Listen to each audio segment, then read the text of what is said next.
আজকের রেসিপি যেহেতু আমার খিচুড়ি, সেই জন্য আমি এখন নেব চাল। যদিও ওই চালটা হচ্ছে গোবিন্দভোগ চালের যে খুদটা থাকে, ছাট। আমি 3 মুঠ চাল নিলাম,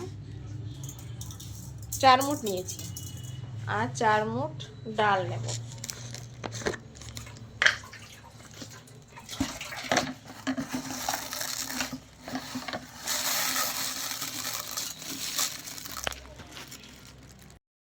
এবার আমি ডাল নেব 4 মুঠ, যে পরিমাণে চাল সেই পরিমাণে ডাল।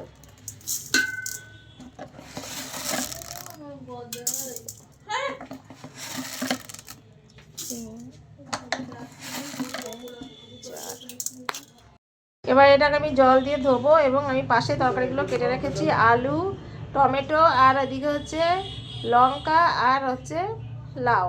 আজকে কুমড়োটা নেই, দেখি রান্না করে কেমন লাগে খেতে। এবার আমি জল দেব পরিমাণ মতন।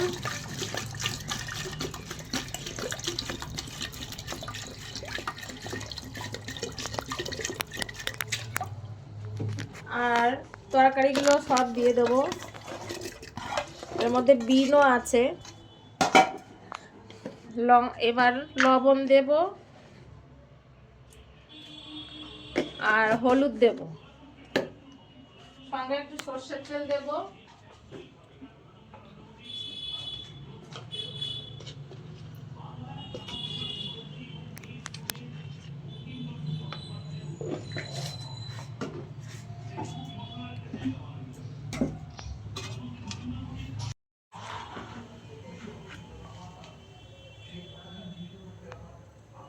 এবার খিচুড়িটা যতক্ষণ হবে চালটা ফুটতে, আমি এখন ওয়েট করব।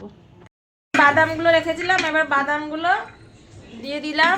নামানোর সময়টা ঘি দেব, আর একটু জিরে গুঁড়ি দিয়ে আমি খিচুড়িটি করবো।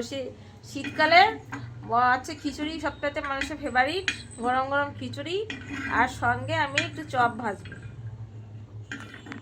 এবার একটু গোলমরিচের গুঁড়ো দিচ্ছি, এটা আমার ঘরে তৈরি করা গোলমরিচের গুঁড়ো। জাস্ট হয়ে গেল আমার খিচুড়ি। আমার গরম গরম খিচুড়ি হয়ে গেছে, এখন আমি নামাবো। এর মধ্যে আমি এখন এই যে ঘি দিচ্ছি, একদম সিম্পল, সব কিছু সাধারণ, অল্প তেলে অল্প মশলায়। আমি আজকে ফোড়নও কিছু দিইনি, আর একটু গোলমরিচের গুঁড়ি দেবো। হয়ে গেল আমার খিচুড়ি, শীতকালে গরম গরম খিচুড়ি।